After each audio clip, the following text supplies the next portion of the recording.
Sibingelele. Kule video ngifisa ukukhuluma ngento ejulile.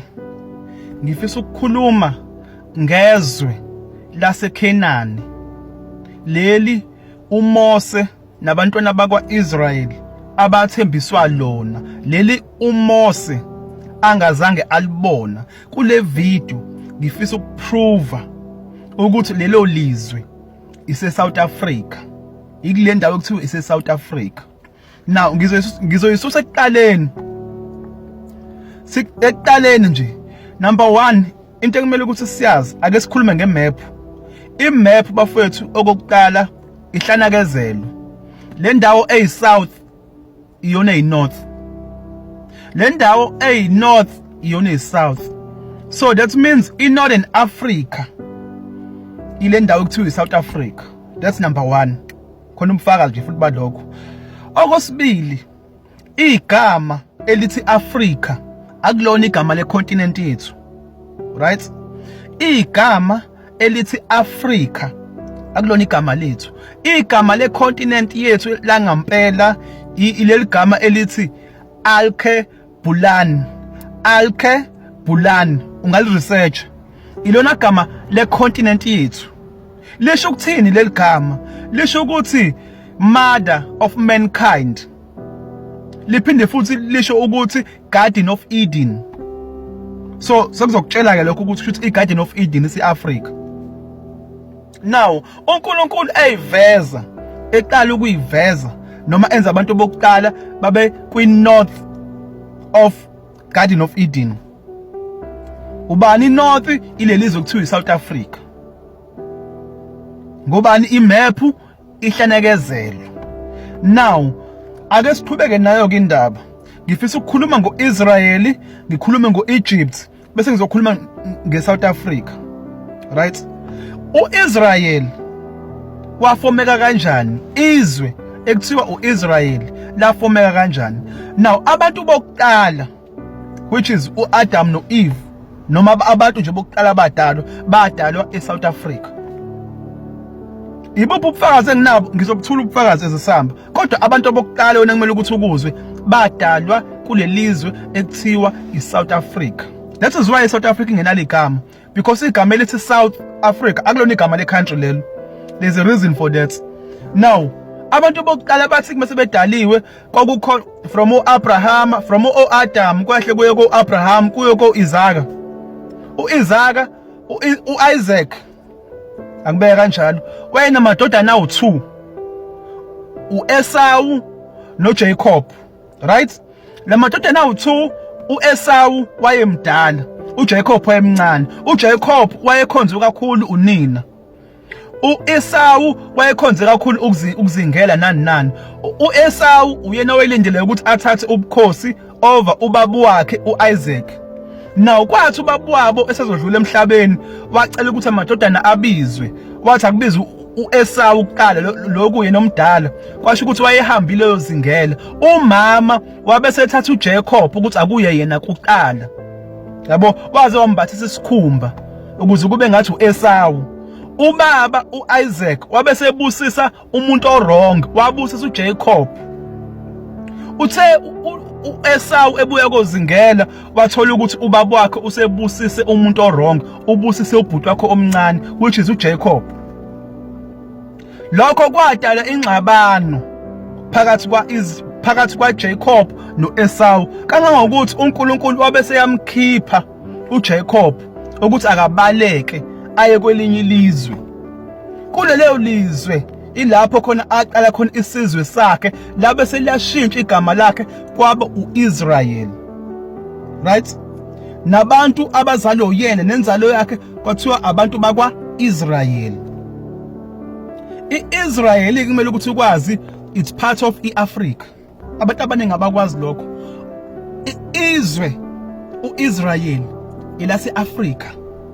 Kanjani na iIsrael iseduze neEgypt. Right?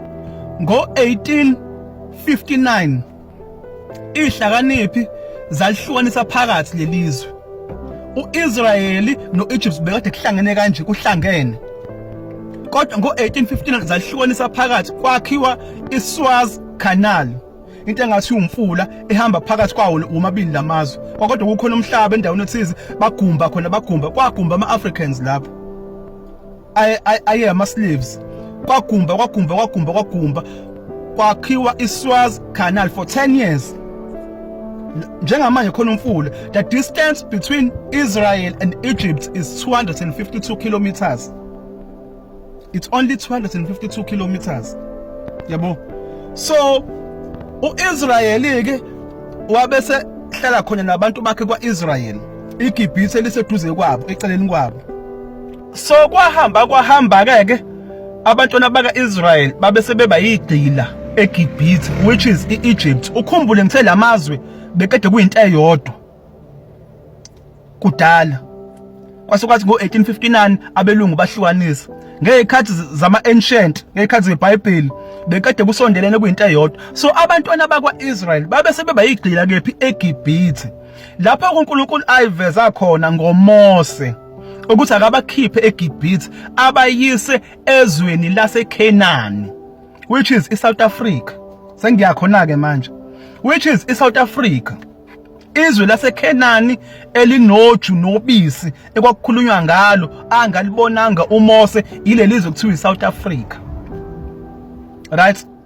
So wayiveza uNkulunkulu ngoMose nangampela wabakhipha abantwana bakwa-Israyeli. Bangaya kwa-Israyeli baya ezweni laseKhenani elinoju nobisi. Kwenzeka konke okwenzeka badlule iRed Sea nani kwenzeka konke okwenzeka. Now nansi ke proof yokuthi izwe lase-South Africa, izwe laseKhenani, babengeke basuke eEgypt baye kwaIsrael ngoba uIsrael noEgypt basondelene. Right? Kuthiwa bahamba u40 years. Ngeke kukuthathe 40 years ukusuka eEgypt uye kwaIsrael. Ngobani? The distance between those two, the shortest distance is 252 kilometers. But it makes sense ukuthi basuka lapha eEgypt baye eSouth Africa, which can take them 40 years. Now, emva kokuthi uMose bakhiphile abantwana bakwaIsrael, kwabe sekuvela imithetho ayivezayo uNkulunkulu. Right? Kwabe sekuvela imithetho ayivezayo. Eminye imithetho yavela imithetho eyishumi. Now, ake sibuka ke lemithetho eyishumi. Le mithetho eyishumi itholakala kuphi nendawo? Ngesikhathi uMose ebakhipha abantwana bakwaIsrael eGibhithe eEgypt. Right? Ebakhipha endleleni kwakhiwa imithetho eyishumi. Le mithetho eyishumi iliphi izwe eyaphilwa khona? Iliphi nje izwe? Mekuthiwa hlonipha ihlelo nonyoko, iliphi izwe elidume kakhulu ngalokho ngoba iSouth Africa? Abantu ababeganwa beba nezithembu, iliphi ilizwe ngoba iseSouth Africa? If kuthiwa uthanda umakhelwane wakho, iliphi ilizwe belikwenza kakhulu lokho ngoba iseSouth Africa? Ubukuze kuthiwa okhokho bethu bekuthi makufika umuntu omusha endaweni bamnike inkomo, mhlawumbe anike 1 inkomo, anike 1 imbuzi, anike 1 inkukhu ukuze ezokwazi ukuphila nabo. Bekukuthanda umakhelwane wakho lokho njengoba uyithanda wena. Right? Iliphi ilizwe ebeninabantu abavamise ukuthi bakhuphuke baye entabeni bayothandaza bayocela imvula ngoba iseSouth Africa? Iliphi ilizwe njengamanje elinamaNazaretha ngoba iseSouth Africa? Iliphi izwe ebeliphila ngokukaMose njengoba kuthiwa uMose wayelusile mhla uNkulunkulu eveza kuyena ephethe induku? Iliphi ilizwe ebelinabantu abalusayo, abafana abalusayo, ukuthi umfana yalusa uphethe induku? Iliphi ilizwe ebeliphila ngokufuya nangokutshala? Iliphi ilizwe ebelikhonze kakhulu ama-ancestors? Iliphi ilizwe ebelenza umhlatshelo? Ngoba ukhumbule ukuthi ngithe abantu bokuqala babevela eSouth Africa, which is Adam no Eve no Abraham. Now ake sikhulume ngoAbraham. uAbraham kuthiwa khona la khona uNkulunkulu owathi ucela ukuthi amhlabele ngendodana yakhe ayenze umhlatshelo. Uthe esethiwe uyenza umhlatshelo indodana yakhe, wamvimba uNkulunkulu echeka ukukhola kwakhe, wathi akadonse nathi incama. Iliphi izwe nabantu abahlabayo? ngoba ise-South Africa. Now iliphi ilizwe elinama pyramids amadala kunawo wonke ngoba ise-South Africa? E-South Africa kunama pyramids, abantu abakwazi lokho. Khona ama pyramids e-South Africa amadala kunawo wonke okudlula lawa ase-Egypt. Lawo ma pyramids atholakala eMpumalanga. Why does South Africa ingenalo igama?